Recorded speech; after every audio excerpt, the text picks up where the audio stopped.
வணக்கம்.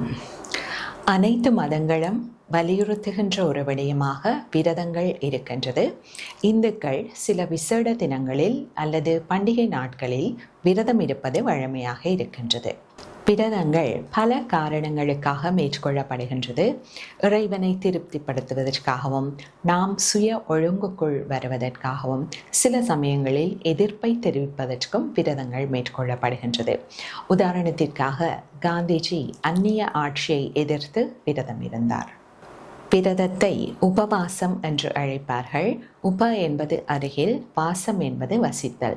அதாவது இறைவனுக்கு அருகில் நம்மை இட்டுச் செல்லுகின்ற ஒரு விடயமாக இந்த விரதங்கள் இருக்கின்றது. பொதுவாக உணவை பற்றி சிந்திப்பதிலும் உணவை தயாரிப்பதிலும் நமது அதிக நேரம் செலவிடப்படுகின்றது. விரதம் இருக்கும்போது அவற்றை நாம் தவிர்த்து கொள்ளலாம். சில சமயங்களில் நாம் உண்ணுகின்ற உணவுகள் நமது மனதில் சஞ்சலத்தையும் மந்த நிலையையும் ஏற்படுத்தும். விரதத்தின் போது நாம் குறைத்தோ எளிமையாகவோ உண்ணுகின்ற உணவுகள் நம்முள் மேன்மையான எண்ணங்களை உருவாக்கும். அத்துடன் தொடர்ந்து இயங்கிக் கொண்டிருக்கின்ற அனைத்திற்குமே ஓய்வு தேவைப்படுகின்றது. விரதத்தின் போது நாம் நமது ஜீரண உறுப்புகளுக்கு ஓய்வு கொடுப்பதனால் அவை தம்மை தாமே புதுப்பித்துக் கொள்ளுகின்றது. விரதங்கள் நமது சுய கட்டுப்பாட்டை அதிகரிப்பதுடன் மன அமைதியையும் மன சமநிலையையும் பேணுகின்றது.